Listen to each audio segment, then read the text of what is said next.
Alors,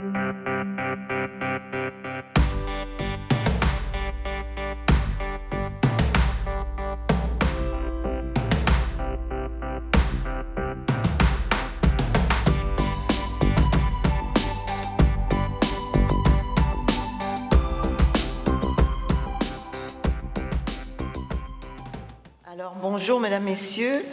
Je ne sais pas s'il y a des nouvelles personnes qui se joignent à nous aujourd'hui. Oui, non? Est-ce que vous étiez tous là quelque part ce week-end? Non, mais vous êtes des fidèles. C'est formidable. Je vais quand même vous rappeler que je m'appelle Ariane Aymon et que vous aurez besoin, comme je vous le disais plus tôt, d'interprétation simultanée ce matin. Donc, si vous parlez français, vous syntonisez le 2.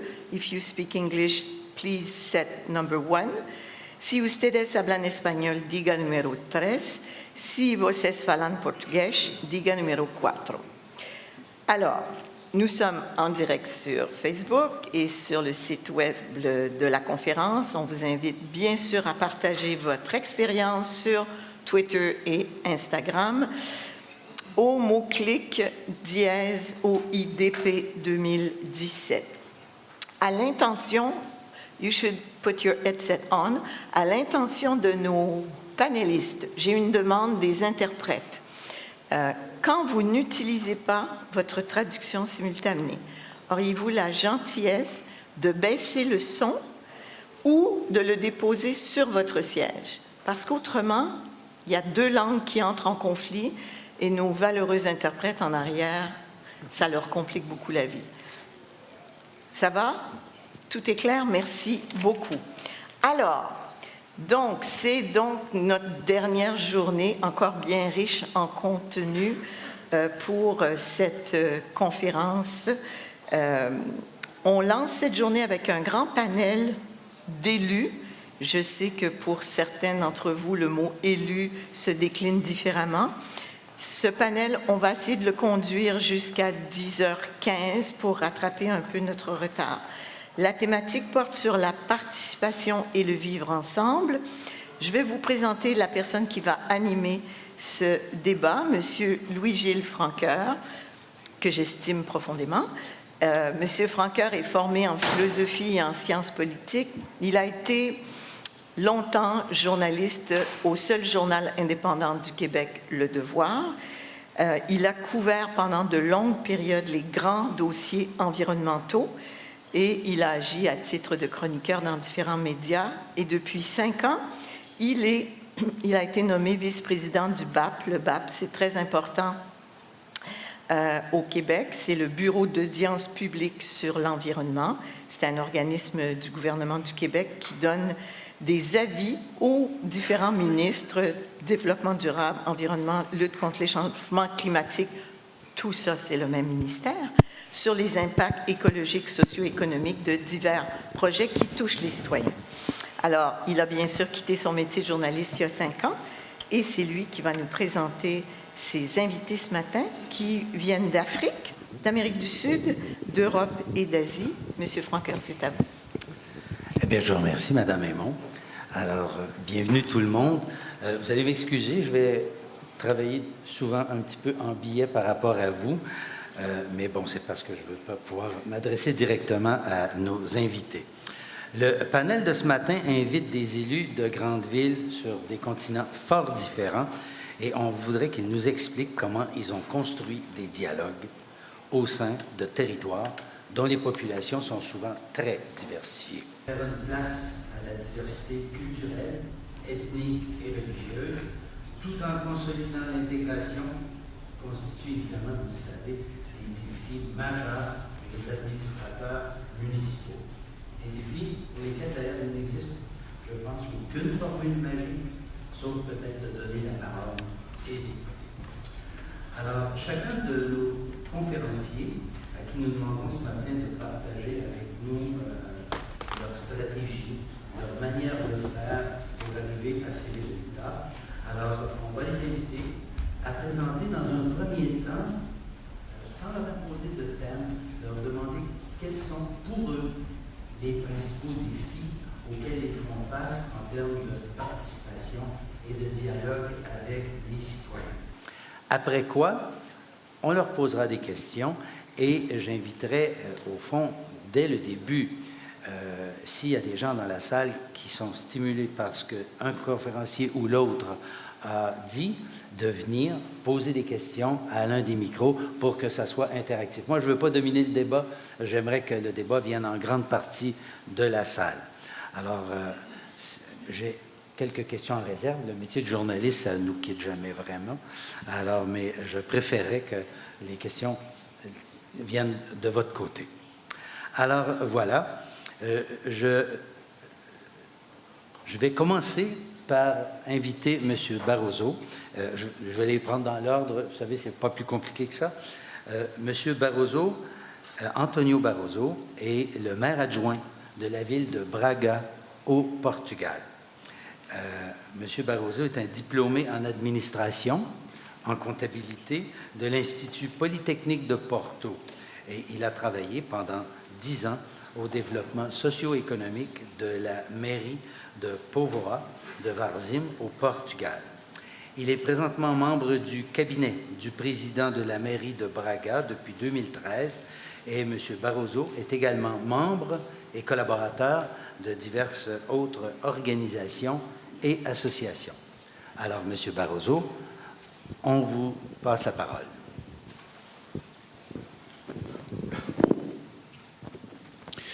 Bom dia, good morning. Eu gosto muito de português, gosto muito de Portugal. A nossa língua é a nossa pátria, como dizia o nosso poeta Fernando Pessoa, mas eu, por respeito e como nós em Portugal gostamos de bem receber e de bem estar com os nossos irmãos de todo o mundo, vou partilhar convosco em inglês, que assim julgo que será mais fácil a comunicação. Good morning. I will talk in English to facilitate the communication. I would like, in the first time, to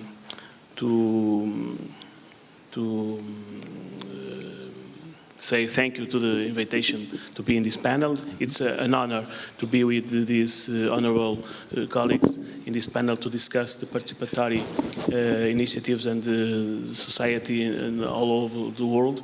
I'm from Braga, the third most important city of Portugal, with almost 200,000 citizens and with many people from abroad, because we have two big universities and a polytechnic institute that makes many people to come to them and to stay at Braga. We have also the Nanotechnology International Laboratory, who has 90 investigators from 30 countries. So in Braga we are very interested and with very people from all over the world, and for us it's important. In this matter, I want to say, as I said in the former panel I have been talking, we are in the municipality from the last 4 years, and we want to increase the participation of people. That's why we implemented some initiatives. I will say them again: the participatory budget, the young participatory budget, the scholarships participatory budget, also some initiatives with the young people in the schools, like the Plus Citizenship. That's an app, that's a virtual game where children can learn something about environment, something about local history, something about how the things are ruled in the politics. So from the young people we want to increase the participation of people.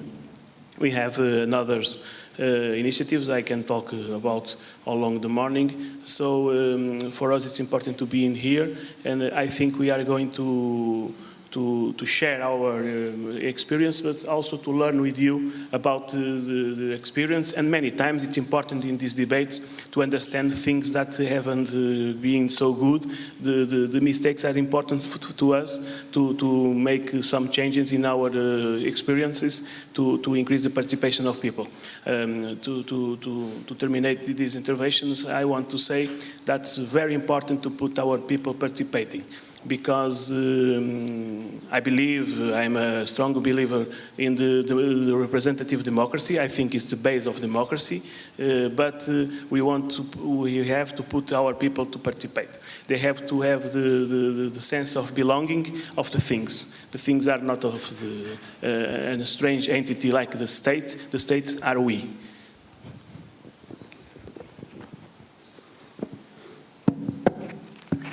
Merci, M. Barroso. Alors, j'inviterai maintenant un deuxième panéliste. Je vais demander à M. Gustavo Borrell Paim.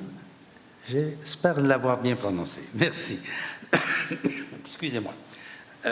Pour ne pas déformer son curriculum, si vous permettez, je vais le présenter en anglais comme il nous l'a envoyé. Alors, Mr. Paim had a career dedicated to academic life and political militancy. He holds a PhD in law from the Federal University of Rio Grande do Sul, and he specialized in public administration management. He's also professor of civil law and civil procedural law at Unisimos and a specialist in electoral law, being coordinator of the specialization course in civil procedure in that university. Before becoming deputy mayor of Porto Alegre, Mr. Paim was a member of Paim, Lo Pumo, and Stockinger, a lawyer firm of Porto Alegre. Mr. Paim has also written books, individually or collectively, and is also the author of articles in specialized publication. He also participated in radio and TV programs to debate different social and political questions. He's member of the Progressive Party and deputy mayor of the city of Porto Alegre in the 2017-2020 term, as well as Secretary of Institutional Relations since May this year. Mr. Paim, it's up to you. Okay. To put the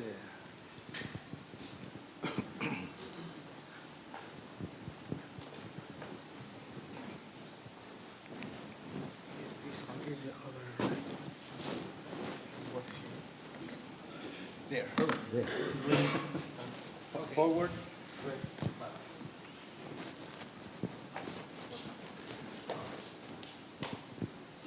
Bom dia a todos.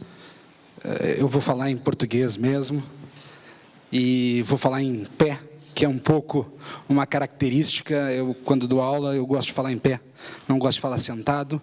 Tenho uma melhor possibilidade de ver as reações. Basicamente, pretendo fazer uma apresentação em 4 pontos.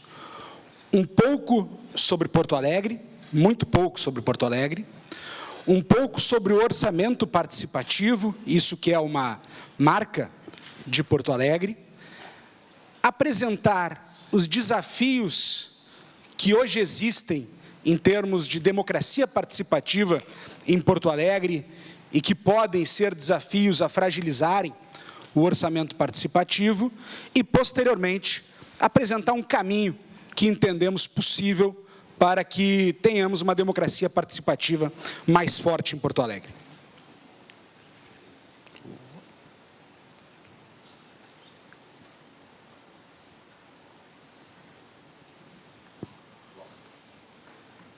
It's from...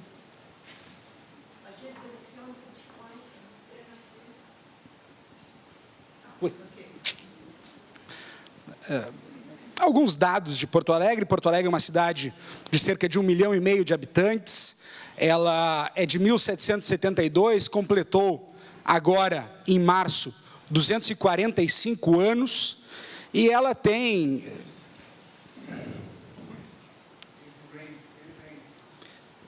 The green one, ok. E tem, entrando na questão das universidades, Porto Alegre tem a 2ª melhor universidade do Brasil, que é a Universidade Federal do Rio Grande do Sul, e 2 das 4 melhores universidades privadas do Brasil, que são a PUC e a Unicinos. Eu tenho o prazer de ter vinculação às 3. Fiz minha graduação e meu mestrado na PUC, minha especialização e meu doutorado na URGS, e sou professor da Unicinos. Porto Alegre tem como característica dividir a sua cidade em 17 regiões do orçamento participativo. E ela tem uma cidade extremamente arborizada, com cerca de 1 árvore para cada habitante. Porto Alegre é caracterizada por ter muitas árvores, muito verde e ter sido inúmeras vezes a capital nacional do meio ambiente no nosso país. Uma das bandeiras, uma das grifes, algo que marca Porto Alegre para todo mundo, às vezes mais conhecida fora de Porto Alegre do que dentro de Porto Alegre, é o orçamento participativo. Foi uma primeira experiência de democracia participativa que remonta ao ano de 1990. Ali tinham cerca de 600 e poucas pessoas que participavam das assembleias em que se definiam recursos e para onde iam esses recursos para a participação nos diversos serviços públicos para a sociedade. Em termos de representatividade, cerca de 68% são as áreas em verde, cerca de 68% da população é alcançada por alguma política advinda do orçamento participativo. E isso teve reflexo de 2000 a 2010 no Índice de Desenvolvimento Humano. Se nós compararmos as áreas em verde em que há políticas de orçamento participativo com a evolução do Índice de Desenvolvimento Humano de Porto Alegre de 2000 a 2010, se percebe que nas áreas em que há a presença do orçamento participativo, há uma evolução no Índice de Desenvolvimento Humano da nossa cidade. Ou seja, o orçamento participativo teve êxito no desenvolvimento humano da nossa cidade. E ele deixa muitos legados. O orçamento participativo tem muita história. Um maior controle social, legitimidade da democracia participativa, uma justiça distributiva na distribuição dos recursos a quem mais precisa, as comunidades mais carentes, um incentivo à participação, à cidadania ativa, a realmente ter uma democracia em que todos possam participar. Se constrói uma consciência social, se legitimam serviços e a atividade pública, se valoriza o ser humano e se dá um sentimento de pertencimento, de pertencer e de fazer a sua própria cidade. Mas eu queria começar a trabalhar um pequeno problema que nós começamos a ver em Porto Alegre no orçamento participativo. O orçamento participativo está completando 27 anos. Então, nós estamos chegando um pouco, talvez, na crise dos 28 anos. Basta ver que o sucesso do orçamento participativo representou um aumento de demandas pela população. Eu separei em 3 mandatos.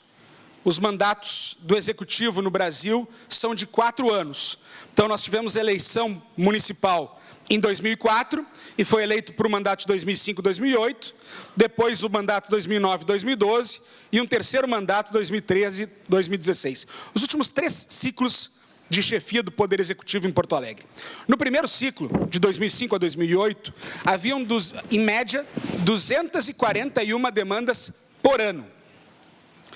No segundo ciclo, de 2009 a 2012, houve um acréscimo para cerca de 313 demandas do orçamento participativo por ano. E no último ciclo, no mais recente, que findou agora ano passado, de 2013 a 2016, foram cerca de 373 demandas por ano. O sucesso do orçamento participativo significa um maior índice de demandas, uma maior presença de requerimentos, de demandas por parte da população ao poder público. Qual é o problema?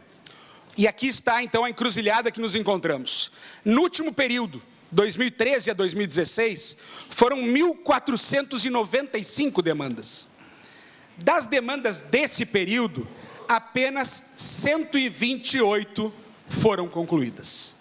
Ou seja, menos de 9% das demandas feitas pela sociedade foram entregues à sociedade. E eu lembro muito bem aqui ontem a fala do professor Alexandre Jardin, que tratava que o caminho, o futuro da democracia participativa é muito menos discurso bonito e muito mais ações concretas. Mudar a vida das pessoas. Nós temos, repito, em relação a esse último período, mais de 90% das demandas pendentes. Isso há uma razão, isso há um contexto. Vou ter que acelerar um pouco. Isso há uma razão, há um contexto, há uma crise econômica, há uma crise política. O Brasil, acho que é de conhecimento geral, passa por uma crise nacional, estadual e municipal, especialmente do ponto de vista econômico, e isso gera dificuldades. Então, um dos principais motivos do fim ou da morte de orçamento participativo é o acúmulo de demandas atrasadas, já falava o professor Yves Cabane. E esse, então, é o nosso grande desafio hoje. Como retomar a credibilidade do orçamento participativo? Nós não queremos orçamento participativo como uma bela peça de papel. A nossa campanha eleitoral foi em 2016. Nós assumimos o mandato em janeiro de 2017. Estamos no 6º mês de governo. E durante toda a campanha, o que se falou e muito foi, quando ia nas comunidades, especialmente mais vulneráveis e mais carentes, de que essa minha demanda está no orçamento participativo. Está no caderno do orçamento participativo, está gravado no orçamento participativo. No entanto, não estava na vida dela, não estava na vida real dessa pessoa. Ela tinha a demanda que ela tinha feito e que tinha sido registrada para realização, mas não havia sido realizada. Então nós tomamos, de forma corajosa, concluindo, uma conversa com todos os conselheiros do orçamento participativo, para que no ano de 2017 não fizéssemos novas demandas, mas que nós parássemos e analisássemos todas as demandas pendentes para ver, em cada região, quais que eram as prioridades de cada região. Então nós estamos neste momento de priorização de demandas anteriores para retomar a credibilidade, porque quando se começa a gerar expectativa no cidadão, que demanda, que se mobiliza, que vai na sua comunidade, que vai ao órgão do poder público, mas que depois não vê a mudança chegar na sua vida, isso é uma falta de credibilidade e esse é o começo de um perigoso caminho para a democracia participativa. Então, com muita verdade, com muita transparência, reunimos todos os conselheiros do orçamento participativo e começamos a trabalhar com priorizações e com o que é possível fazer ao longo do mandato de 4 anos e começamos a caminhar, e concluo, para outras formas de participação, especialmente com plataformas digitais. Fizemos uma consulta pública sobre o preço da tarifa do ônibus e foi surpreendente, mais de 40 mil pessoas participaram dessa consulta pública sobre como é composta a tarifa pública do ônibus em Porto Alegre, e muitos dos questionamentos que historicamente se fazem desapareceram neste momento, e isso então é um complemento, além do orçamento participativo presencial, uma plataforma que permite que as metas, que os objetivos, que os programas sejam debatidos também de forma digital, incluindo, não excluindo, somando mais uma plataforma, além de começarmos uma atividade de prefeitura nos bairros, em que nós nos dirigimos, então, às comunidades, porque o orçamento participativo, e agora concluo definitivamente, ele é muito realizado por pessoas que comumente participam ao longo de anos, mas a sociedade em geral, boa parte da sociedade, acaba não estando também presente no orçamento participativo. E então nos dirigimos aos bairros mais vulneráveis de Porto Alegre e lá presencialmente recolhemos também muitas demandas daquela comunidade. Esses são alguns caminhos que entendemos viáveis para a democracia participativa na nossa cidade de Porto Alegre. Muito obrigado e desculpa pelo excesso de tempo. Je vous remercie beaucoup. C'est un sujet très inspirant, je pense. J'imagine que dans la salle, il y aura des personnes qui voudront en discuter plus tard. Alors, j'inviterai maintenant le maire de Jambi City, en Indonésie, Monsieur Syarif Fasha. J'espère que j'ai bien prononcé votre nom. Alors, Monsieur Fasha est un entrepreneur qui a décidé de faire de sa ville un organisme efficace qui serait aussi un centre de commerce. Depuis qu'il est là, il y a sa municipalité, qui est une importante municipalité de l'Indonésie, a obtenu beaucoup de prix pour toutes sortes de réalisations, que ce soit en environnement, dans le domaine de l'amélioration des services de santé, dans le domaine de la purification des eaux. Ils ont obtenu des prix pour avoir les meilleurs parcs, les plus beaux parcs municipaux du pays. Et ils ont aussi mis en place un programme pour le logement qui leur a mérité des prix. Alors, je coupe la liste, il y en a trop. Il est trop efficace comme maire. Alors, il a surtout mis en place un programme dont j'espère qu'il va nous parler, qui est un programme communautaire qui s'appelle Livable City. En fait, comment rendre la ville plus viable, si je comprends bien. Une sorte d'approche holistique, globale, qui a permis de nettoyer, d'assainir des quartiers qui étaient vraiment problématiques. Alors, ça a permis de régler des problèmes de santé, de qualité d'eau, de transport dans les rues, etc. Alors, j'invite M. Facha à nous présenter le défi auquel il s'est attaqué et surtout la manière dont il s'y prend pour y arriver. Monsieur Facha. Okay, thank you, Mr. Franco. In the last 2 years, Jambi City, Indonesia, blooming become a big city, which attract many people from other districts to spend time in the city, whether for studying, working, or simply looking for services such as health, recreation, or others. As a big city, Jambi City also facing the very same issues with other big cities on how to build a dialogue between diverse population. Because big city people tend to be busy, lack of interaction with neighbors. One way to solve these issues, we have citizen participatory in local development program. The citizen participatory in local development started at very local level from Musrembang Forum or Development Planning Deliberation. Our city urban planning emphasizes the centrality of community participation as the core of our urban planning. We have Musrembang or Development Planning Deliberation that begins at the village level of our community. Jambi City has 1,548 villages consisting of 62 sub-districts. Every year in February, each sub-district holds the sub-district Musrembang that is attended by community and the village heads who discuss what program and activities they should propose in writing to improve and develop their villages. In the last 2 years, we have simplified the process of Musrembang, reducing the number of programs from almost 200 programs to 51 programs, making it easier to measure policy performance. We also implemented the smart city concept in our planning, including the planning system. Our city planning and development procedures accommodate and store the community proposal that arise from bottom-up planning. This planning system can be seen and accessed by the entire community to verify that their proposals are in the system. This transparency increases the trust of people in their government. People can also see the selection process by which one proposal is approved over others. They can see explained the urgency of one proposal over another.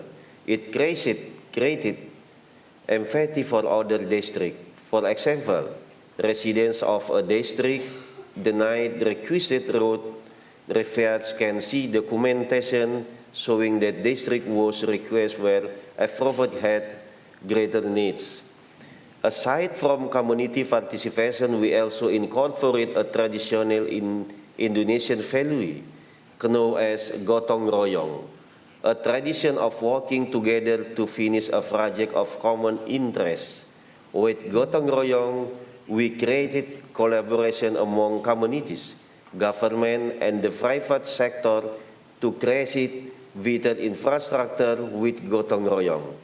We have instituted several local initiatives to accelerate infrastructure development, develop the economy and promote community participation, including Bangkit Berdaya program. With this citizen participation development planning and incorporate the traditional values of Gotong Royong, we view a dialogue between diverse populations. With their different interests and needs, we have the bottom-up planning program, which increase their sense of ownership or belonging to any activities they want to deliver together. Aside from that, as a government, we try to serve the public, not steering them, but we serve them. We see public not as an object, but actually they are the core of development program is all about. They are also the subject. We government collaborating with community from planning, executing and monitoring of any government program. Therefore, any development program will be sustained and it will also increase the participation of community in any development program. Thank you. Merci, Monsieur Facha.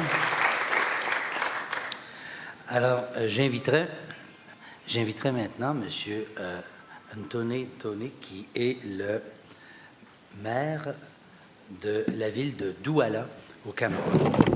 Alors, le docteur Fritz Ntone Ntone est délégué du gouvernement de la ville de Douala, la capitale économique du Cameroun, depuis 2006. Il œuvre comme premier magistrat de cette ville depuis. Avant son accession à la mairie dans la plus grande ville du pays, le docteur Ntone Ntone a siégé au sein du conseil de communauté de 2002 à 2006. Et depuis sa prise de fonction, il a entre autres doté la ville des outils de planification et de gestion urbaine. M. Ntone Ntone est aussi consultant auprès de l'Organisation mondiale de la santé et les principaux partenaires au développement lui font régulièrement appel, notamment sur les aspects qui sont liés à la gestion des villes. Il est également secrétaire général de l'Alliance mondiale des maires et leaders d'Afrique et d'ascendance africaine pour l'Afrique centrale. Médecin de formation, spécialisé en chirurgie générale, il est devenu maire à l'issue d'une longue carrière professionnelle qui l'a conduit à diriger plusieurs formations hospitalières au Cameroun. Il est né à Douala et il est marié, père de 3 enfants. Alors, M. Ntone, à vous la parole. Merci. Ce n'est pas souvent facile de prendre la parole et de la contenir dans le temps qui nous est imposé, moins de 10 minutes. C'est pour cela qu'au lieu de lire, je vais essayer de raconter un peu l'histoire de vivre ensemble et de la participation citoyenne à Douala. D'abord, le contexte. Premier, Douala, c'est la capitale économique du Cameroun. C'est la ville la plus peuplée, 10% de la population nationale, donc un peu plus de 3 millions d'habitants.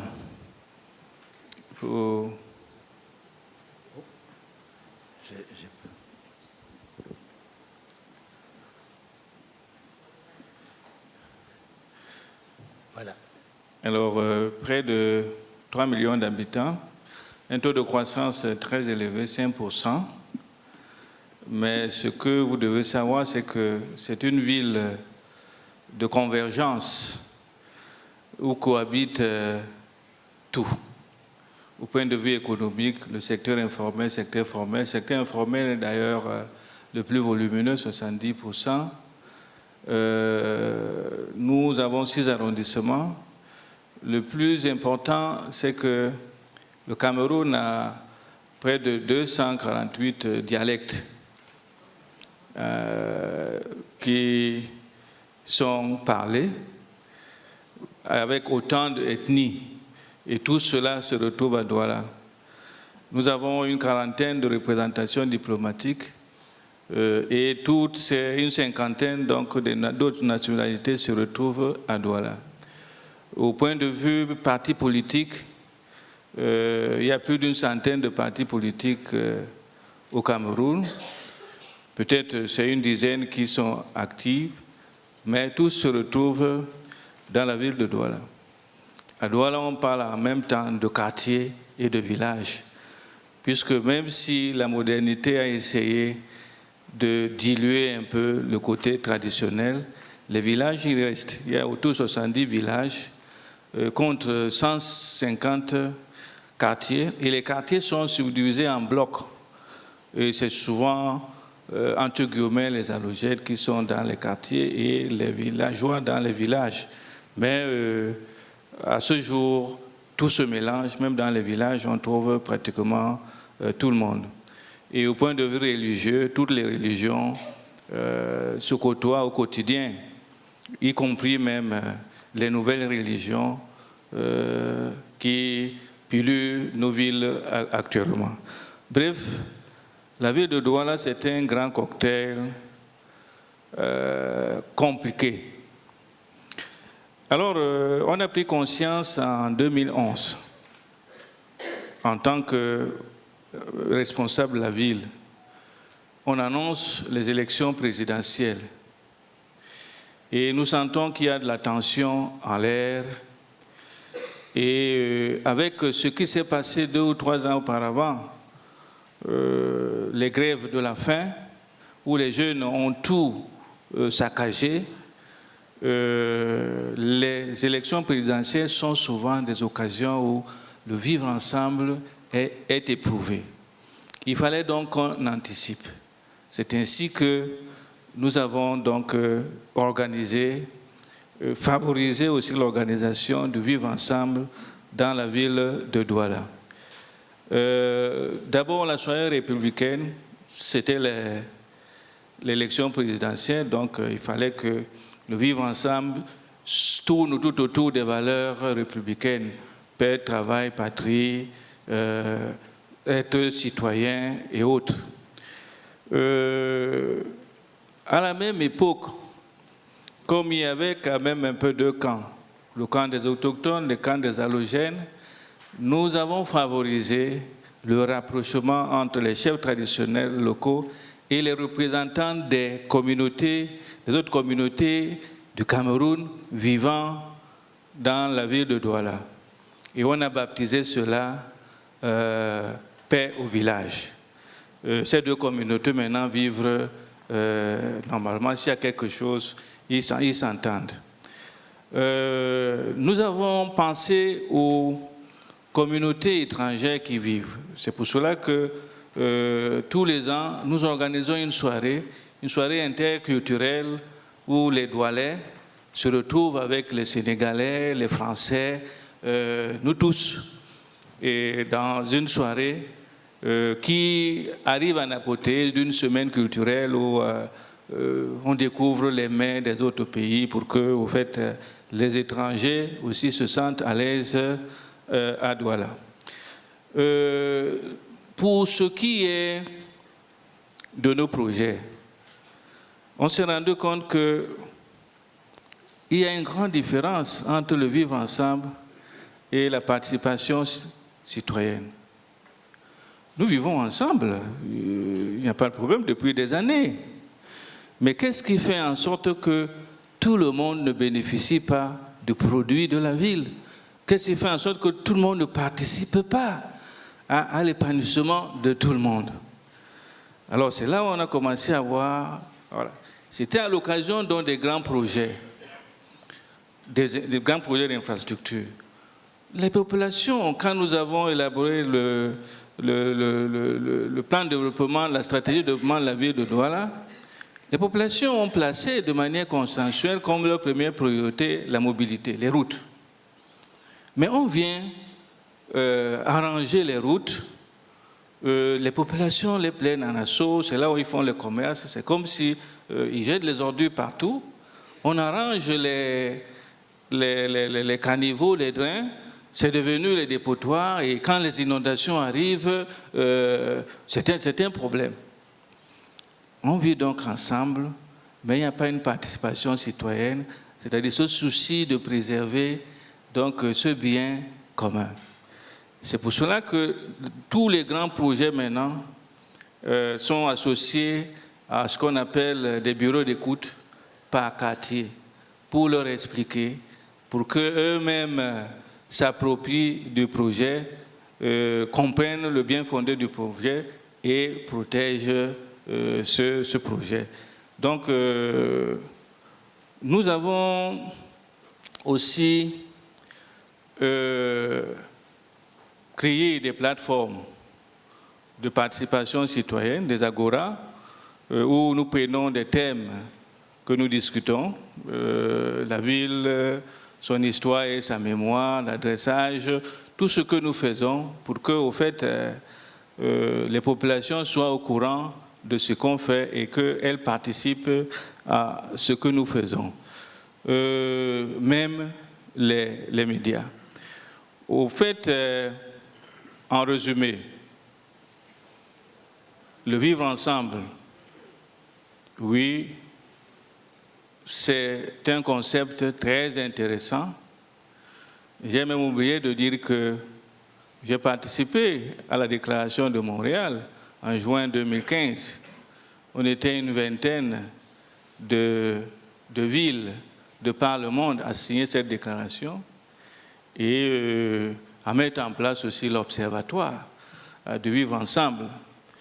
Nous avons suivi la même démarche à Douala puisqu'il y a des comités qui de vivre ensemble qui a été créé en collaboration avec toutes les forces vives. Mais les relations les plus importantes, c'est la ville et les universités, la ville et les écoles, la ville et les religions.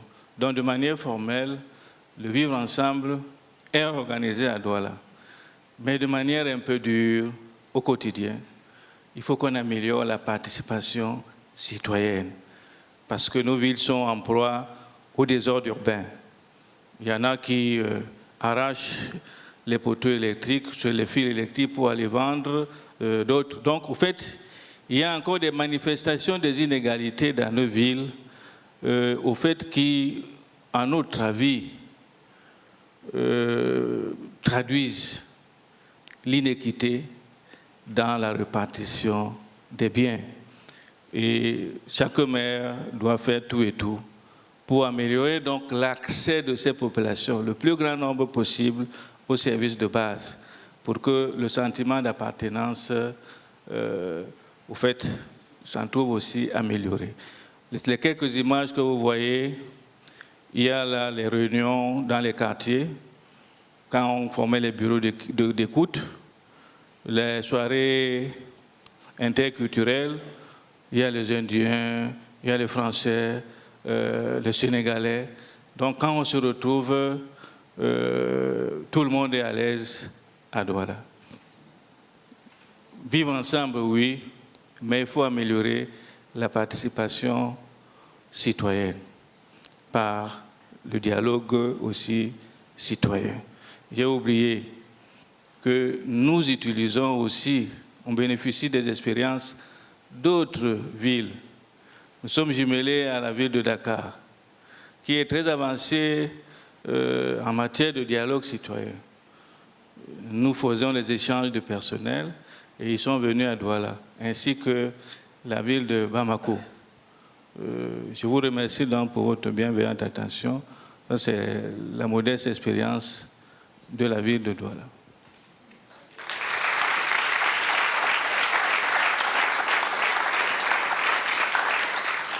Alors, merci beaucoup, Dr. Antonet. Alors, je vais maintenant passer la parole à notre dernier panéliste, M. Frédéric Vallée, qui a été secrétaire général du Conseil des municipalités des régions de l'Europe, et cela qui l'est, je crois, depuis 2010.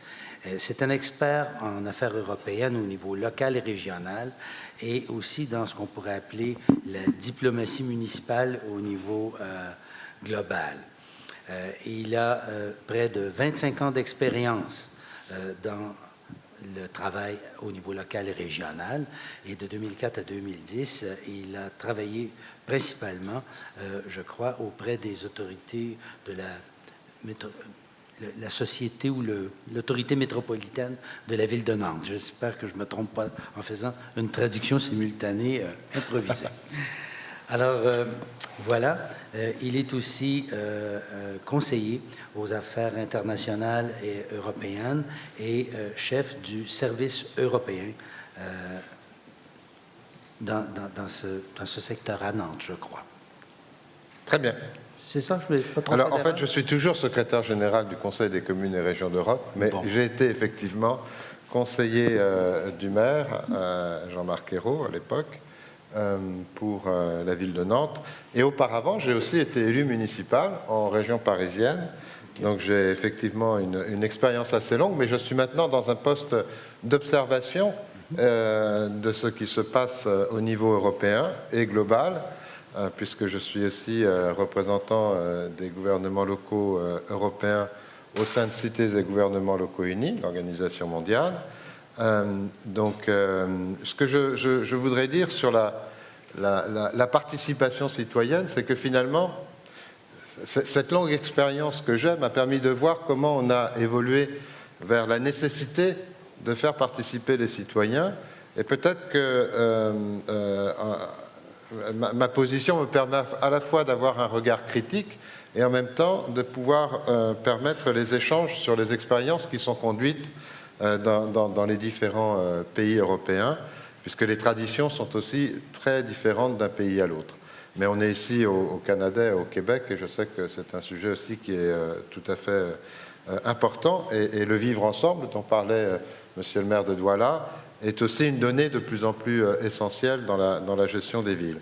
Mais pour revenir à la participation citoyenne, je vais vous raconter une histoire. Quand j'étais très jeune conseiller municipal, à 28 ans, vous voyez, ça remonte un peu, dans ma ville, on voulait conduire une rénovation, une réhabilitation des logements sociaux.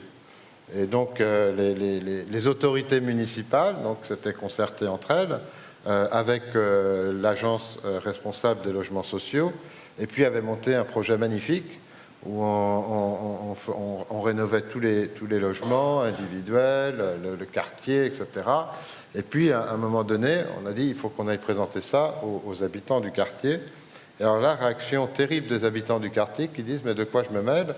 Nous, on est très bien comme ça, on veut rester chez nous.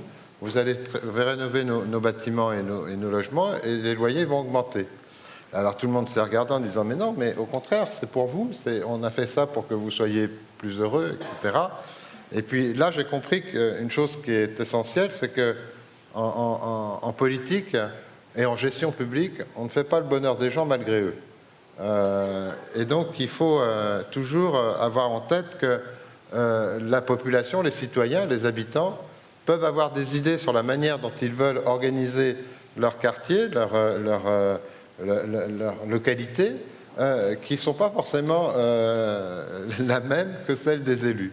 Et donc, on a dû retravailler complètement ce projet avec les habitants pour voir pourquoi ils avaient eu cette réaction et essayer de voir comment on pouvait accompagner cette démarche. Alors, ça a mis beaucoup plus de temps que prévu, mais à la fin, les habitants ont été satisfaits et ont pris en main leur propre destin. Ceci pour dire que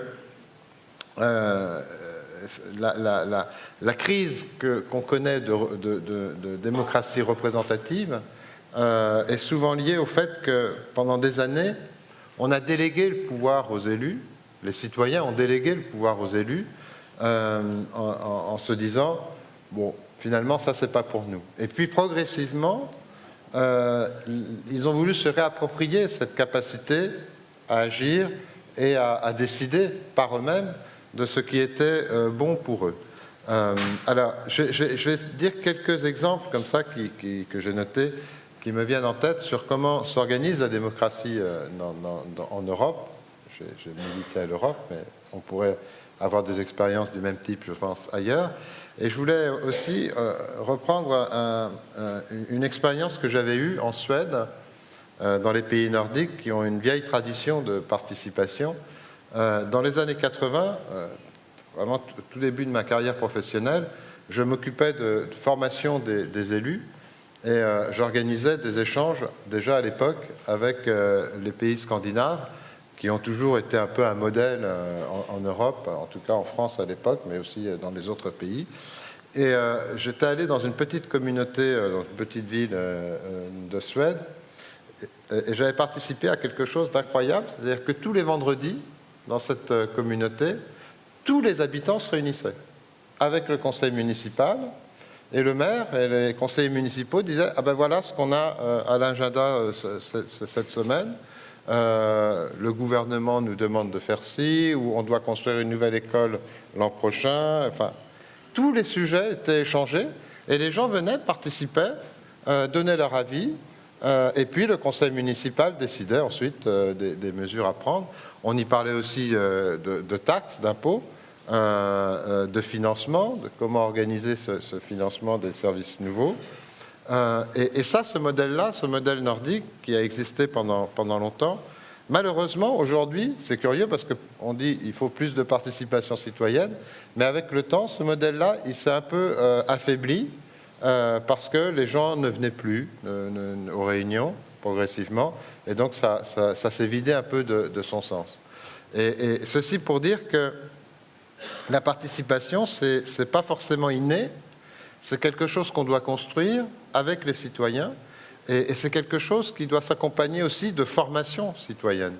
Parce que sinon, on peut, et je vais arriver aux limites des actions de participation citoyenne, on peut se retrouver dans une situation où finalement, ceux qui viennent à des réunions ouvertes de participation sont les citoyens déjà engagés, et on n'arrive pas à toucher ceux qu'on voudrait toucher idéalement, qui sont le cœur de la population d'un quartier ou d'une ville. Donc il y a une nécessité de former le citoyen à son action, à son intégration. Et il y a des expériences qui sont conduites qui, à mon avis, sont intéressantes aujourd'hui pour avoir un panel plus représentatif, en tout cas qui ne soit pas organisé soit par la société civile, soit par les partis politiques. On a vu des expériences dans certains endroits où finalement les gens qui venaient aux réunions de participation étaient organisés par les partis politiques pour contrecarrer les décisions du conseil municipal. Alors soit c'était organisé par l'opposition, soit c'était organisé par la majorité, soit par les deux, et on se retrouvait avec des réunions qui se retrouvaient être les mêmes ou la copie de ce qui pouvait se passer en conseil municipal. Donc il y a des expériences de tirage au sort des citoyens, par exemple. La ville de Paris, dans le précédent mandat, avec Bertrand Delanoë, avait créé des comités de quartier et les citoyens étaient tirés au sort pour assurer une représentativité aléatoire, on va dire. Hein. Et très curieusement, les gens qui ont été tirés au sort participaient, venaient aux réunions, et donnaient leur avis ou co-construisaient un certain nombre de choses. Aujourd'hui, c'est différent. Anne Hidalgo a mis en place le budget participatif, un peu sur le modèle de ce qui s'est fait à Porto Alegre. Et je crois que, alors je parle de mémoire, mais je crois que c'est 10% des budgets d'investissement de la ville qui sont maintenant dédiés au budget participatif, qui se limite au projet. Le projet d'investissement, donc pour soit construire des bâtiments, soit réorganiser les quartiers. Et il y a ce que je voulais dire aussi, c'est que la participation, l'organisation de structures cohérentes de participation citoyenne, elle doit se faire avec des projets qui ont du sens. La difficulté, monsieur le maire adjoint de Porto Alegre le disait, c'est parfois le budget lui-même de la ville. Donc l'engagement, il doit être aussi de pouvoir donner une suite à l'engagement citoyen. C'est très compliqué, mais il ne faut pas avoir peur de se limiter à ce qu'on peut faire. pour ne pas frustrer la population. Parce qu'on a aussi beaucoup d'expériences où les élus très enthousiastes se sont lancés dans des programmes de participation citoyenne et n'ont pas pu suivre derrière. Et du coup, la frustration est encore plus grande pour les citoyens parce qu'ils ont l'impression que quelque part, on les a trompés. Voilà quelques exemples comme ça. Alors, oui, ce que je voulais dire aussi, c'est que la démocratie participative et la participation citoyenne ne peut pas être un outil de marketing. Parce qu'aujourd'hui, beaucoup de villes annoncent des programmes de participation citoyenne sans avoir pensé la manière dont créer ces outils de participation citoyenne. Et là encore, le retour peut être très brutal pour la collectivité si effectivement ça ne s'appuie pas sur quelque chose de solide et de construit avec les citoyens. Un exemple que je vais donner sur Nantes, puisque vous avez rappelé que j'ai travaillé pour la ville de Nantes. La ville de Nantes est une ville en France qui bénéficie d'un taux de croissance économique très important, ce qui évidemment facilite beaucoup les choses, et d'une croissance de la population qui est aussi une des plus importantes en France. Et donc la ville et la métropole ont mis en place des ateliers de co-construction citoyenne où les gens, en fait, participent sur une période longue. C'est-à-dire que ce n'est pas une réunion, on vient, on donne son avis, ça existe aussi, mais ça c'est différent, ça c'est de la concertation. Les ateliers de co-construction, c'est quelque chose où les gens qui sont là aussi tirés au sort s'engagent à venir participer à un exercice qui va durer 1 an ou 6 mois ou même 2 ans sur une politique publique, et ils vont accompagner le développement de cette politique publique, soit sur un projet d'investissement, mais aussi sur une politique publique, par exemple, liée à l'environnement. Comment mettre en place des dispositifs pour lutter contre le changement climatique, pour tester des modèles et être finalement des agents de co-construction et de relais aussi avec la population. C'est-à-dire que du coup, les gens sont investis aussi d'une mission de discussion avec leurs voisins pour rapporter et pour exprimer le désir de la population. Voilà un autre exercice qui est intéressant. Et puis, enfin, je voulais dire, puisque je suis aussi à Bruxelles, donc en lien direct avec les institutions européennes, alors je ne sais pas s'il y a beaucoup d'Européens ici, mais en Europe, on a tendance à considérer que les décisions de la Commission européenne ne sont pas démocratiques, parce que c'est un organisme supranational dont la nomination est toujours un peu compliquée, mais pourtant, la Commission européenne est un des organismes qui fait le plus de participation citoyenne, en tout cas sur le papier. C'est-à-dire que régulièrement, on lance des grands débats européens sous forme de livre blanc, ce qu'on appelle le livre blanc. Donc la Commission rédige un document, et puis tous les citoyens européens peuvent répondre, donner leur avis, écrire une contribution, etc. Puis après, on ne sait pas ce que ça devient, ces contributions, mais enfin, ça devient un livre vert, et puis en fait, ça rentre dans le processus de construction démocratique européen. Mais ça ne fonctionne pas, parce qu'en fait, les citoyens ne savent, pour la plupart, pas du tout qu'ils peuvent contribuer, et ils ont le sentiment que ça ne sert à rien. Donc, vous voyez qu'un exercice de construction participative peut se retourner complètement contre l'institution, parce que finalement, qui participe à ces débats participatifs européens? Les lobbies, les corps constitués, les gens comme moi qui savent que ça existe, mais certainement pas le citoyen de base, qui lui a l'impression que c'est un organisme absolument antidémocratique. Voilà, pour donner quelques idées, pour alimenter le débat, et pour dire que cette participation citoyenne, si elle n'est pas organisée, co-construite, imaginée de façon professionnelle, si on peut dire, elle peut être un outil très dangereux finalement de rejet du système démocratique pour les citoyens qui pourraient se sentir floués par les démarches construites. Monsieur Vallier, je vous remercie. Merci.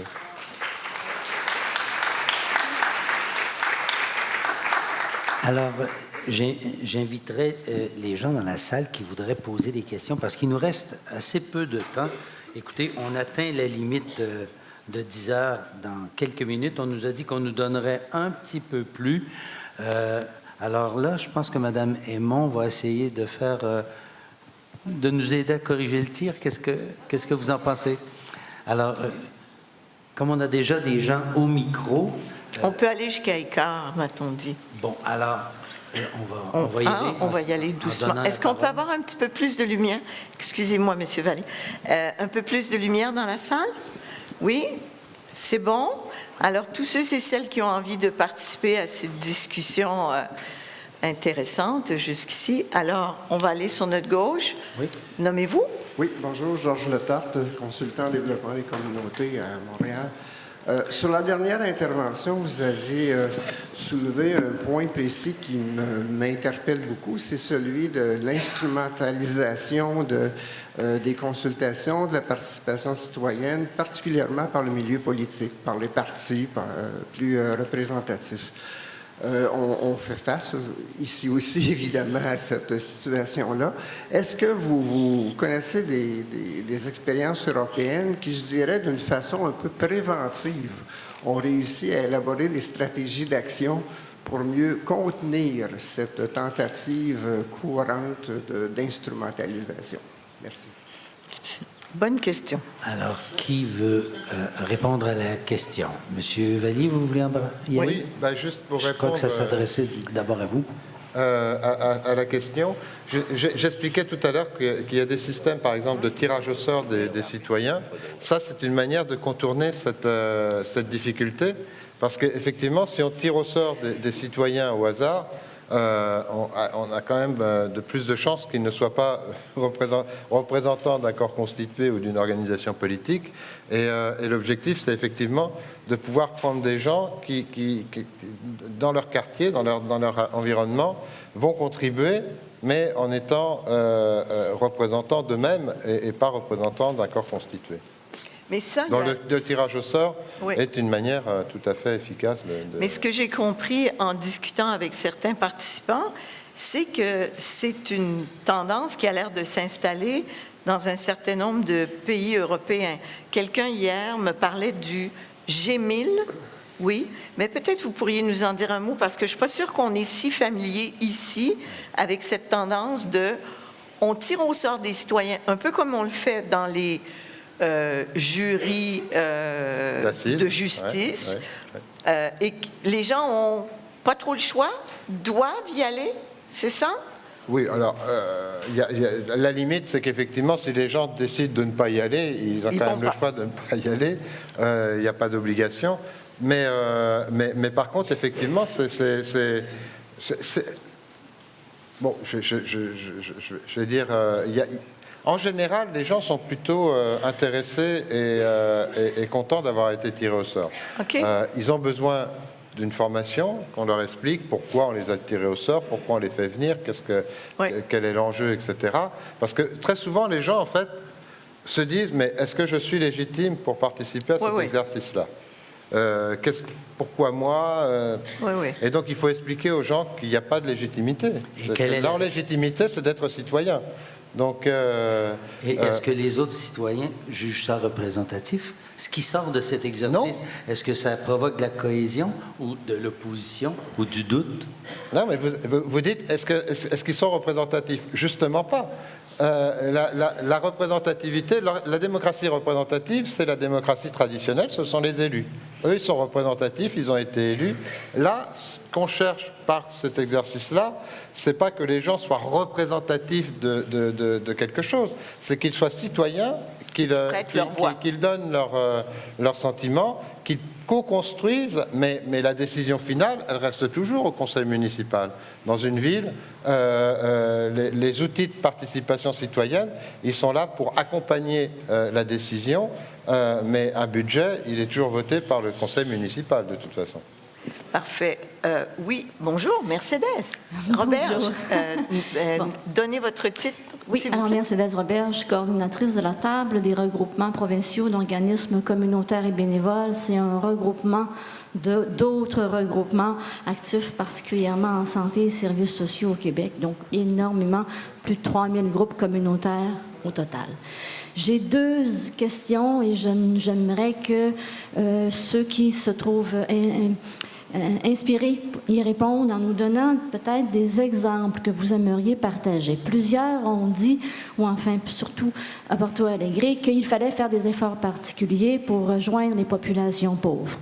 J'aimerais vous entendre sur des exemples qui ont été faits pour rejoindre toutes les composantes de vos sociétés, les femmes, les personnes pauvres, les différentes composantes ethno-linguistiques, autochtones, toutes les variantes possibles.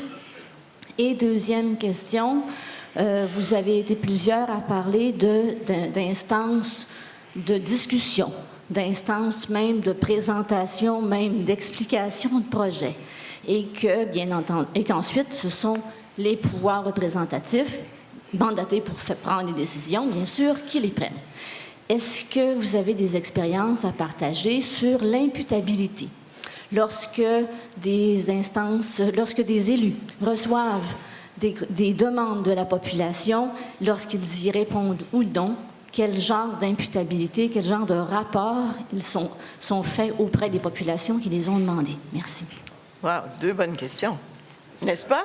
Oui, c'est un long développement possible, mais il va falloir restreindre. Mais tout le monde n'est pas obligé de répondre parce que ça va être trop long. Mais qui parmi vous, vous avez bien compris la question, a envie de dire quels efforts particuliers chez vous avez-vous fait pour aller recruter les voix des plus pauvres, des femmes qui sont souvent celles qui vont monter le moins rapidement au micro, des populations ethnoculturelles ou autochtones. Vous, Monsieur le maire de Porto Alegre. Rapidement, allez-y. Levez-vous pour qu'on vous voit, parce que ça vous cache. Como havia referido, a gente, enfim, assumiu em 1º de janeiro, está no 6º mês. O orçamento participativo, da maneira como ele é organizado, ele se divide em 17 regiões. E nessas 17 regiões ocorrem assembleias nesses locais, que são mais afastados do centro, e lá, então, há a escolha de delegados, depois os conselheiros do orçamento participativo. De certa maneira, com as assembleias nas 17 regiões, já se vai um pouco em direção às zonas mais periféricas e carentes de Porto Alegre. Mas claro que ele é um sistema muito politizado.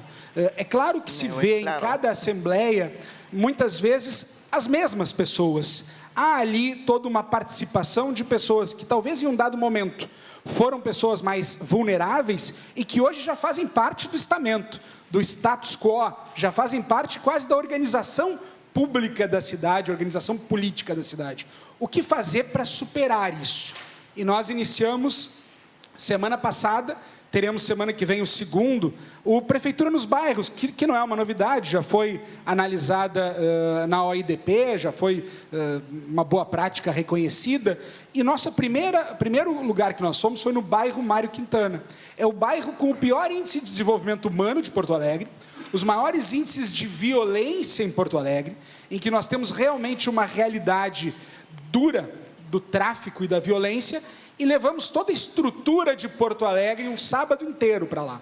Começamos de manhã cedo e fomos até o final da tarde com toda a estrutura da administração pública.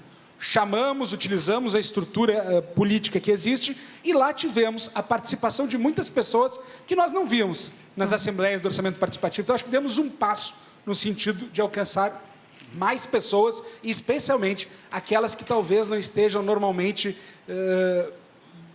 não se sintam à vontade de participar de uma assembleia, mas lá estavam no seu bairro, no seu parque, na sua praça, e lá encontraram as autoridades públicas, e lá estabeleceram um diálogo mais aberto e mais direto, sem representação, participação direta mesmo. Acho que é um belo passo para isso. Moi, j'aimerais entendre Monsieur le maire de Douala, parce que j'ai l'impression que vous avez fait particulièrement des efforts.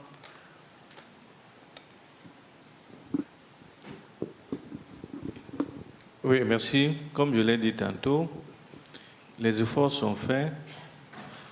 Les gens ne participent pas parce qu'ils ne sont pas intéressés, mais il y a plusieurs raisons sous-jacentes. Il y a d'abord les raisons politiques. Ils ont peur. Ils ont peur, mais il y a des susceptibilités qui font que il suffit que les principales personnes qui prennent la parole soient d'un bord politique Et de l'autre, oui, qui c'est n'est très... pas l'autre. Il y a méfiance et on croit qu'on est toujours en perpétuelle campagne électoral. électorale. Il y a des problèmes d'ignorance. Mon voisin l'a dit tout à l'heure. Nous nous comportons comme s'il y a deux camps. Le camp des savants et ceux qui ne savent pas. Exactement. Donc quand on dit à un citoyen, vous n'êtes pas en train de bien faire, il va vous demander qu'est-ce que vous en savez. J'ai toujours ma petite histoire très rapidement. Dans le cas de la lutte contre le désordre urbain, il y a une maman qui était en plein carrefour, au feu rouge. C'est là où elle fait sa nourriture, le riz et autres. Il y a 2 ou 3 bancs, des gens qui viennent à midi manger. Alors j'arrive, je dis, maman, on ne fait pas de nourriture avec les marmites en plein carrefour. C'est un Il peu me dit, mon dangereux. fils, ça vous regarde en quoi? Alors j'étais avec la police municipale, on voulait ramasser, mais à ce moment, je me suis dit, non, il y a un problème de dialogue qui se pose. Je jette un coup d'œil sur les bancs, je vois les citoyens en train de manger avec appétit. C'était bon en plus. C'était bon.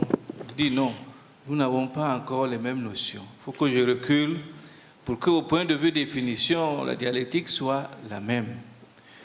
Il y a donc ce problème d'ignorance et ce problème de s'accrocher, de savoir qu'est-ce qui est commun, qu'est-ce qui n'est pas commun. Dernier exemple. Vous entrez dans une classe, cours élémentaire ou 2, vous demandez à un premier élève de définir ce que c'est qu'un trottoir. Un trottoir. Un trottoir. Le trottoir, c'est une partie de la chaussée réservée aux piétons. L'autre de dire c'est une partie de la chaussée où on fait le petit commerce. Alors on a du mal à attribuer les notes. Il y a donc un problème de définition, de parler le même langage. C'est pour cela qu'il faut aller toujours transcender les autres, comprendre, ne pas se dire que je suis mais pourtant là pour votre bien. Il va vous dire qu'est-ce que vous savez notre bien. Donc voici autant de facteurs qui rendent un peu difficile le dialogue et la participation citoyenne. Oui, M. Barroso a demandé, mais je vais faire un lien avec ce que M. Valli disait tout à l'heure. Oui, mais il faut former nos citoyens à la participation citoyenne. Mais ce que M. le maire de Douala vient de nous dire, c'est qu'il faut former les élus à l'écoute de ce que les citoyens ont à leur dire. Et c'était vraiment un bel exemple. Monsieur Barroso, est-ce que vous voulez répondre à la première question? Qu'est-ce que vous avez fait comme effort particulier? Would you like to answer to this question or the other one around imputabilité? The both. Go. Okay, I will answer perfect. the 2 questions, 2 answers. About the first. In Portugal, we have only two levels of government, national and local. So in local, we have 2 organs, the city council, the chamber, the Câmara Municipal, and the city assembly. One of the measures we have implemented in this mandate was to go to the parishes. We have another level of power, is the parishes. Almost the only in the world, I think, with the elected members too, but not with so many power. But we made the meetings of the city council and the assembly in some parishes of our municipality. And another measure to put people talking is because people has the right to talk, but many times, normally in Portugal, in almost all the cities, is in the end of the meeting. We in Braga, we changed that. People talk in the beginning. They don't have to wait to midnight, 1 o'clock, 2, 3 to talk, because people Well, want to go to home. bed. Yes, Yeah. go to bed. So we changed that to give the forum Okay. to talk. And to the second question about Yeah. the importance, I think one of the things important to people who participate is to be the things made. So it's important many times to have the things made. In Braga, in our experience in the last 3-4 years, we have all the projects in the participatory budget and other measures have been made. So the people can see the Oui. things made if they that's a thing or that's not measurable, but the things are made because we think it's important to things maybe being with a good size, just size to the things being made. In our participatory budget, the main budget is 50,000 euros, but each project only the maximum of 85,000 euros, because this is little, but to be made. Because when people sees the things made, they understand it's important to participate. Yes, but il y a une dimension qui est l'imputabilité. C'est bien beau que le projet se fasse, mais est-ce qu'il s'est fait selon les volontés de la population? C'était le sens de la question de Mme Roberge. Mais je vous laisse réfléchir. On va prendre 2 autres interventions parce qu'il nous reste 3 minutes avant de passer à la pause et aux ateliers. Monsieur, allez-y. Nommez-vous. Bonjour, je vais poser uma questão em português. D'accord. É para o vice-prefeito de Porto Alegre, Gustavo Paim. Muito obrigado pela apresentação. A gente percebeu que nos últimos 6 meses do novo governo em Porto Alegre, vocês suspenderam as assembleias do orçamento participativo. Eu entendo que a demanda não cumprida enfraquece o orçamento participativo, mas suspender as assembleias parece que é decretar a morte do orçamento participativo em Porto Alegre. A minha questão é: por que não dar remédio ao paciente e por que matar o paciente no lugar de dar um remédio para o paciente? E eu gostaria de saber se a população de Porto Alegre foi consultada a respeito da suspensão das assembleias também.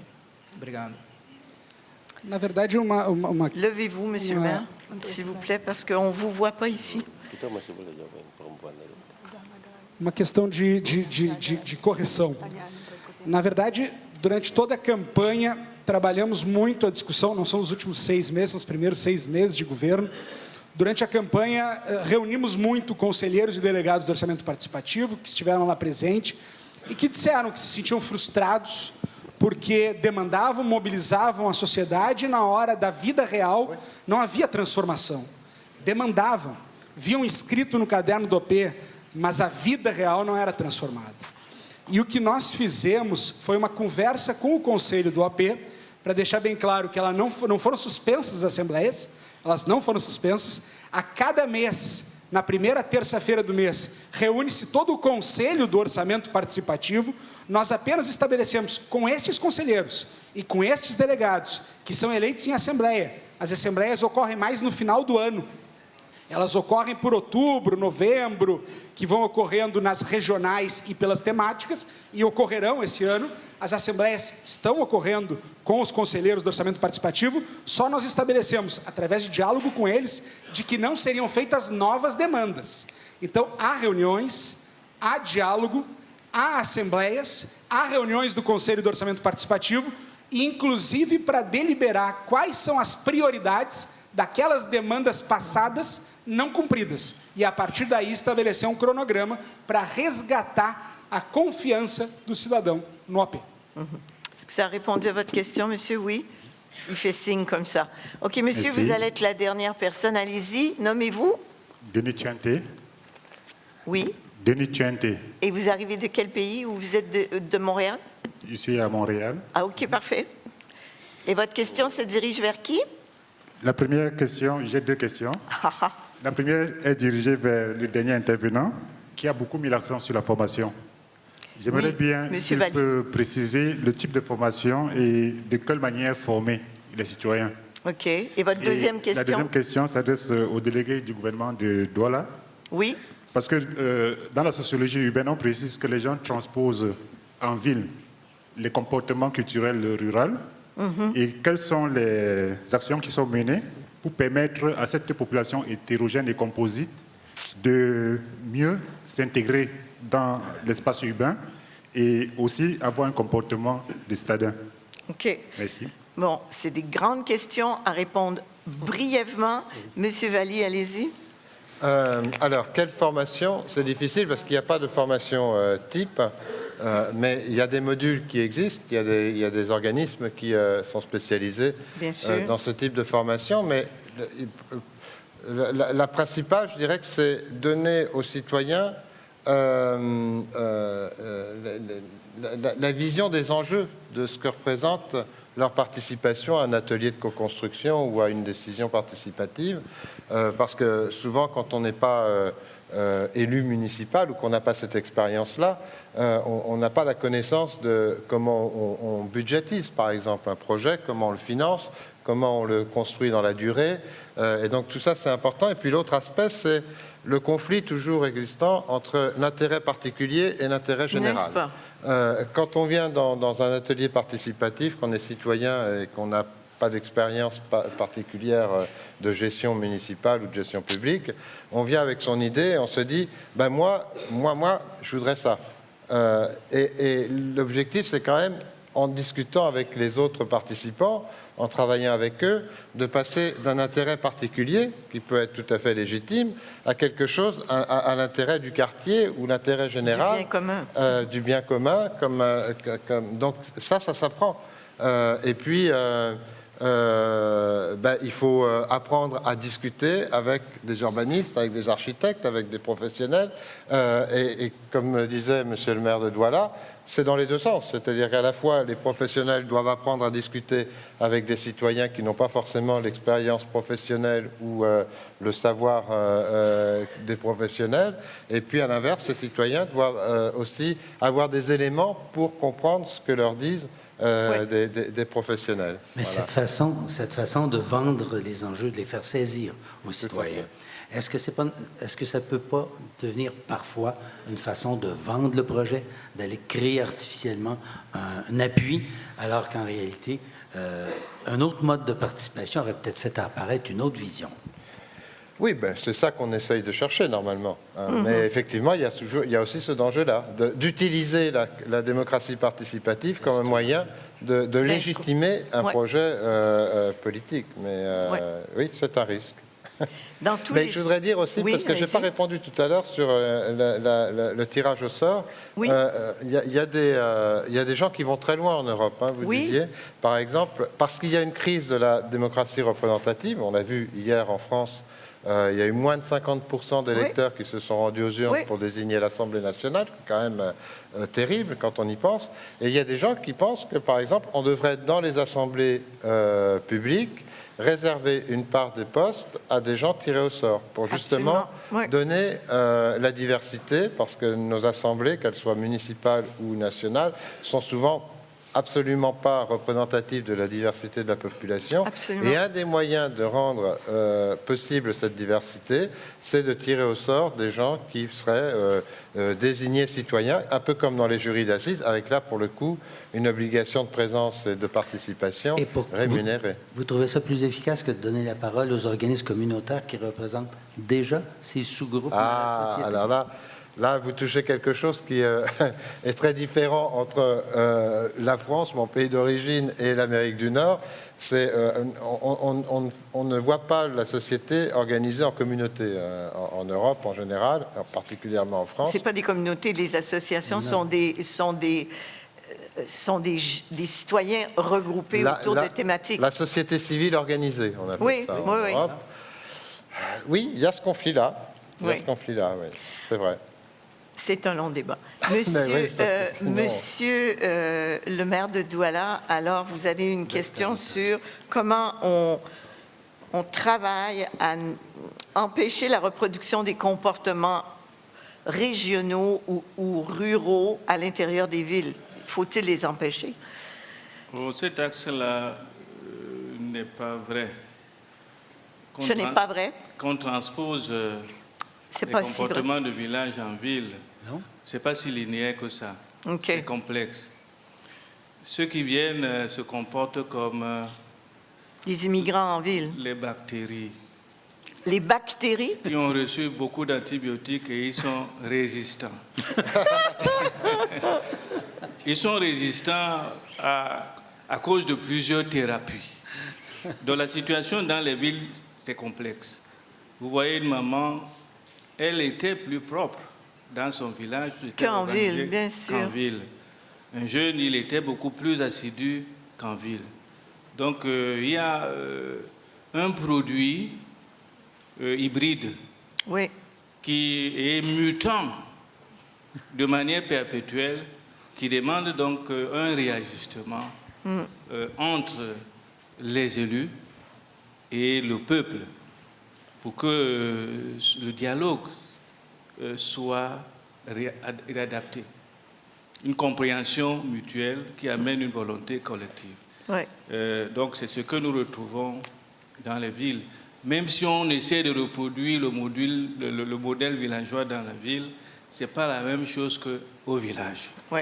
Donc, nous sommes en présence des formes nouvelles qui demandent justement qu'on mette beaucoup de talent pour que, au fait, il n'y a pas de camp. Il n'y a pas de camp. Ceux qui connaissent, ceux qui ne connaissent pas. Comment faire pour que nous tous, nous parlions le même langage et que nous ayons suffisamment d'énergie collective pour arriver à faire accéder à tout le monde aux services de base pour qu'il y ait équité. Tant qu'il n'y a pas d'équité dans la ville, il y aura ces frictions. Et commençons d'abord par le plus simple. Les populations n'ont pas d'accès à l'eau potable, quelles que soient les conditions. Eux-mêmes ne savent pas pourquoi ils résistent. L'accessibilité n'est pas bonne et ils comprennent. Ils résistent. C'est-à-dire qu'il y a quelque chose qui agit en eux de manière insidieuse, qui les rend naturellement résistants et même rebelles à nos modèles. Quelquefois même, si la dose est infraclinique, ça crée donc un instinct de destruction systématique.